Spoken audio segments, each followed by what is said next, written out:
The auditorium was alive with applause, a tide of sound that seemed to wash over everyone but me. I moved across the stage like a shadow, a diploma clutched in one hand, my gown brushing against the polished floor. Faces blurred into a sea of strangers, strangers I had known all my life. I scanned the crowd desperately for the people who should have been there, for my parents among the folding chairs and balloon decorations. Empty spaces stared back. I kept walking, measured steps, pretending I didn't notice. The sound of my own heels against the floor was louder than any cheer. Every smile around me felt like a mirror reflecting a life I wasn't part of. I felt both exposed and invisible, a contradiction I couldn't reconcile. Somewhere behind me, laughter and applause collided with my own quiet panic. I wanted to sink through the floor, to disappear entirely. Outside, the parking lot was quieter, save for the occasional honk and the hum of departing engines. I sat on the cold asphalt, knees drawn up, and let myself finally uncoil. Tears came slowly at first, hesitant, then spilling freely, soaking my sleeves. I replayed memories in fragments. Birthdays where no one remembered, a science fair where my parents forgot to show up, the little achievements that went unnoticed, the quiet accumulating dismissals. Each one was a small stone in the backpack of neglect I had been carrying. I dug my phone out of my pocket. Flight options, one way anywhere that wasn't here. My thumb hovered over the screen, trembling, fear and hope tangled together, a physical weight pressing against my chest. The decision wasn't impulsive, it was deliberate, a first act of agency. Booking the ticket was the quiet pivot point, a moment that shifted control back to me. The airport was a blur of fluorescent light and rolling suitcases.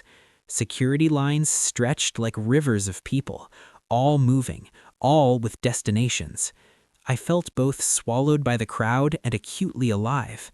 Small gestures, a nod from a flight attendant, a seat assignment made without hassle, became tiny confirmations that the world could recognize me, even if my parents had not. Each courteous interaction was a subtle reversal of the dynamic I had known all my life.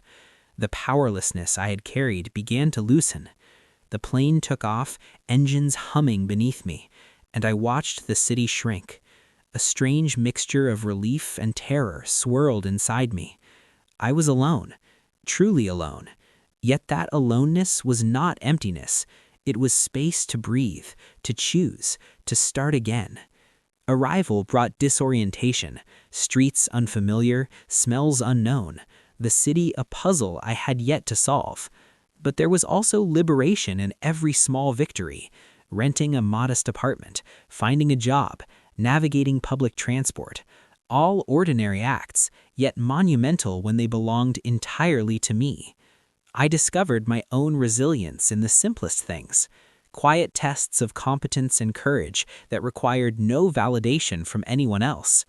Flashbacks punctuated the new life, snippets of the graduation ceremony I had just endured, quiet words left unsaid by my parents, the small dismissals I had once internalized.